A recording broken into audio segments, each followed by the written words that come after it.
Facebook. Happy Halloween. My name is Rachel. I'm a current student here at the Miami Regional Campuses, and welcome to our first discussion on majors in focus. Today I'm here with Dr. Jeff Kuznekoff to investigate two of our regional majors. They are offered entirely here at the regional campuses. I'm Jeff Kuznekoff. I'm a professor in the Department of Interdisciplinary Studies here at the Miami University regional locations. And I was heavily involved in designing both our health communication and also communication studies degree programs. I did my undergraduate work at Marist College in Poughkeepsie, New York, my master's at Illinois State University, and my PhD at Ohio University, and then started here in fall 2013, and I've been here ever since. Awesome. So thanks for agreeing to meet with me. My pleasure. And please, during this session, please post your comments. We will have time to ask Dr. Kuznekoff the questions. If we don't get to them today, we'll definitely respond to you after the video is done. Just to kind of, one fact about the regionals is we have 17 bachelor degrees offered here at the regionals, and we're just going to try to get more information on these. So the first one that we're going to jump into is communication studies. So actually the first question that I have is, I'm currently in a intercultural communication class, and a lot of the other students are strategic communication majors. So I'm curious how strategic communications differs from communication studies. Sure. So at Miami University, we have an Oxford department that's the Department of Media, Journalism, and Film, and they have strategic communication, and that's more focused on public relations and that side of communication, more of the media-centric side of things. So the way I describe it is the department name is Media, Journalism, and Film. That's what they do. They do those really, really well, and that absolutely is a part of communication. But communication's a really broad discipline. So the Oxford department's over here, and then we're over on this side, which is what I call the human communication side of things. Okay. So we're really interested in how human beings make and share meaning and the way we construct both verbal and nonverbal messages. And intercultural communication is one that can kind of have a foot in both camps, where you could look at it from that media side of things, but also the human communication side of things, and how culture impacts how we make and construct meaning and share messages, and the role that that plays in the communication process. So both approaches can look at intercultural communication in two different ways, but all within this broad discipline of communication.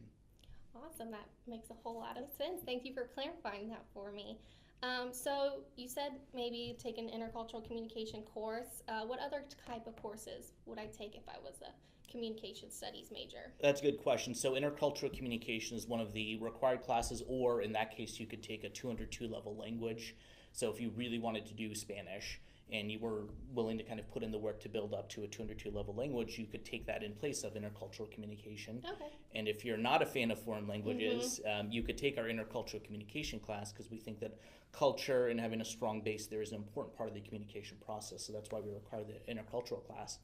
We also have 200 level classes, STC 135, which is public speaking, and then STC 136, which is introduction to interpersonal communication. Public speaking is kind of the cornerstone of the communication discipline. It's where kind of the modern discipline has its roots from.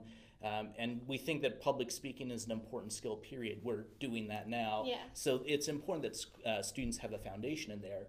And then STC 136 gives us a foundation of an introduction to interpersonal communication. So that's both romantic and non-romantic relationships and the role that communication plays in helping us to build on those.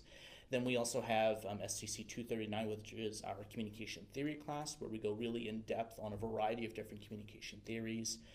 We also have a statistics class that's housed in the statistics department, but that's to give you a strong foundation for our two research methods classes. One of those focuses on quantitative research methods, STC 262, which I'm teaching now.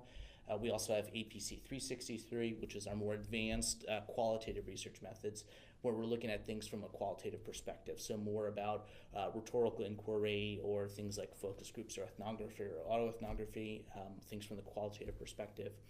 And then we also have our capstone, which is APC 401, and that I tell my advisees, don't worry about that until spring semester when you're going to graduate. But that's where you really round out your study of our core classes, and kind of synthesize that work into your own kind of senior thesis almost. We also have two other categories within our major. One of them is communication context classes, where we've got 7 different either STC or MAC or APC courses, and you would select 5 from those to take, so you can customize that a little bit. And then a much longer list where you would take 2 classes from there. That involves things like you could do an internship in communication, and that's one that I recommend for students to do, or classes outside of communication. We've got a couple commerce options and also English, and a variety of other classes that students could take from. And that's kind of the course list that I recall offhand. Okay, that's awesome. It sounds like there's a lot of different courses, a wide Yeah. variety of courses, just like the major is. So what kind of jobs would students be able to get with a major in communication studies? I think that's probably one of the most common questions that I end up getting. I think it's a really good question for students because obviously you want to major in something that you're interested in, but then also one that has good job prospects. So the way I view it is if you major in being an architecture, you go and become an architect. If you major in engineering, you go and become a type of engineer, if it's electrical engineering or something else. With communication, there isn't one straight path that you go. There's actually a wide variety of jobs that you could get with the communication degree. And that's the good and bad of it. It's maybe bad that it doesn't have that straight line. You know exactly what you would jobs you'd apply to, but it's good in that there are a huge variety. So I think a question that I often pose or think about is, the question isn't what jobs can you get, it's what jobs can't you get. And that's anything that would require like a very specialized degree. So you could go into businesses or work for a nonprofit, you could work for community groups, you could work for private industry, you could work in sales, you could work in public relations almost, a wide variety of jobs. I'd say anything where interacting with other people on a regular basis is an important aspect of that job. And when you think about it, that's almost any job. Which is I think a great thing about the communication discipline. Okay, great. So you said something about maybe working with a nonprofit. And over the summer, I got the chance to do a service learning with a nonprofit, and I found that I really enjoyed it, and I really liked working with nonprofits. So you already talked about some other courses as well, but is there an opportunity with this degree to kind of self-design or put my career goals into the courses that I take? So I'm a big fan of whichever degree you end up in, take courses or seek out opportunities where that really gives you an option to kind of exercise that or prepare you well for your degree program or what you want to do with your degree. So one of the options is doing an internship, and I think that's a great way to gain some practical hands-on experience that really does link some of your classroom study with outside of class experiences, and I think that's an important step in the process. In the 2 categories that we have outside of our core major requirements, you do have an opportunity to choose which classes you take, and I think that's another great opportunity for students to really select those courses that are going to fit best with their career plans and what they want to do with their degree program. That's great. I really like that. Let me see if we have any live questions here real quick. Is there anything else that we should know about the communication studies major? One of the things that I really like about it is that we built it intentionally so that the core classes give you a strong foundation in the communication discipline, but then also let you start to tailor fit it and look for potential areas that you go in more depth and particular areas that you'd be interested in. So internship was one of them that I mentioned, but that's one of the things that I really like. It's built after a traditional communication degree. You could line this up with a degree at another 4-year institution that houses a traditional communication degree, and the 2 would be very similar to each other. So I think this is built from the get-go as a general communication degree, and we would see these across the country offered at any institution practically. That's awesome. Yeah. That's great. So our second degree that we're going to talk about is health communication. So again, if you guys have questions, please post in the comments and we'll be sure to answer them for you. So with health communication, I personally have a friend and they want to work in the health field, but they don't necessarily want to be a nurse. They don't really like blood. They don't like dealing with kind of like the sciencey maybe side of like the health field. So would health communication be something that would help her achieve her goal of working in the health field? Yeah, and that's almost how I've described it, where if you're interested in health but you're not interested in kind of the practicing side of being a doctor or a nurse or those sorts of things, which are certainly important, but health is a very broad field. Health communication in our degree program, there is a way for you to stay in the health area broadly, but more towards where your interests might be. So I think this is one that helps you to stay in the health field, just not the practicing side of things. And it could be a variety of different areas that you might specialize in when you're actually out working. Okay. But anytime where you might be interacting with patients or other people about health issues, health communication really comes into play. When you think about physicians, for example, they're under tremendous time constraints in terms of their workload. So they often almost don't have the time to really talk with patients as much as they might want to. So somebody with a health communication degree might be able to help patients understand major health issues. Something like explaining diabetes to a layperson audience is more difficult than it actually sounds. So having somebody who has specialized knowledge in how to communicate effectively about that health issue to a particular population, that'd be pretty attractive to a hospital or physicians groups. That's really great, because I feel like anytime you go into the doctor's office, you really need to understand what exactly is going on, so you can like have proper treatments and things like that, and they might not have the time. So that's really awesome that you brought that up. So next week I'm actually chatting with Donna Evans. She is with the Health Information Technology major. So how would health information technology differ from health communication? So from my understanding of health information technology, they're more working on the back end of the information systems and dealing with health databases, and when you think of like electronic medical records, at least from my understanding, that isn't what we do with our health communication degree here.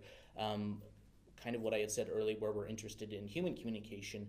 Well, how do people make sense of and understand health messages, and how do we help people to make important health choices by providing them with effective information? The way I think about it, I might go to my doctor and he might say something like, all right, your cholesterol's a little high, how do you let's work on that. Well, if everybody did exactly what their doctor said, we wouldn't have these significant health issues, right? So there's more to this process than simply telling somebody, work on your cholesterol, and then magically doing it and then magically leading a healthier life. There are a lot more moving parts to it. So we need to understand those, and that gets us to the complexity of many of these health issues and talking about them. And being able to effectively get those messages across, or telling somebody you need to decrease your cholesterol and here's how you go about doing that. That might actually lead to people actually engaging in those good health behaviors that might help improve their overall health. That's a great point, because I feel like too sometimes you just need that person that tells you like this is really good, this is bad, this is how you can improve. So that sounds great. So I have heard a rumor that health communication is offered entirely online. Is that correct? So yes, and I'll explain a little bit more. So you can complete the degree entirely online. All of our core classes in it are offered online, or have an online option. What I found a lot of students do is that some will take a mix of online and face-to-face courses, and that's certainly open to any of our health communication majors. There's no requirement that it has to be done online. But it's been designed so that you could complete the entire degree online, and all of our core classes that are required for students to take are offered. We offer online sections of them. That's great. I like to take kind of a mix of both. Sometimes I feel like online classes are really nice if I have a busy semester or something, but then sometimes I also think that I think this course would be really good if I actually took it in person instead of online. That's what I found when I've been meeting with students the past couple weeks for advising for spring term, is that a lot like a mix of both online and face-to-face classes, and we're typically able to accommodate that. So many of our courses, or at least a good chunk of them, also have a face-to-face offering, or we can find that in the schedule somewhere. But when it's convenient, or if online is the route you're going, we certainly are able to accommodate that and have classes online that you could take. Yeah, flexibility is key for any college student. Absolutely. So sounds like health communication can be very flexible. Yep, it absolutely is. So my last question is, what are the most common misconceptions? One of the most common misconceptions is viewing us as communications with an S on it, which we're not. The way I view it is communications majors are more of what Oxford does with media journalism and film, or it's telecommunications. That's often what people tend to think. And like I said, what we're dealing with is more of the human communication side of things, so the face-to-face interactions, but also how technology impacts the communication process. That's really where actually all of my research interest is in computer-mediated communication or new communication technology, how that impacts the communication process. But it's still focused on how two or more people are interacting and the role that communication plays in helping to facilitate that, but how technology impacts it. So we're focused really on the human communication side. The misconception is that people tend to think of it as telecommunication, which it isn't.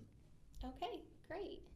So it looks like, how much time do we have? Okay, so it looks like we are about out of time. Remember, please comment below even after this video is over. We will make sure that Dr. Kuznekoff answers these questions for you guys. Remember to tune in next Tuesday at 11 a.m. I'm going to be talking with Donna Evans about health information technology. Have a happy Tuesday, happy Halloween, and we'll see you guys next week.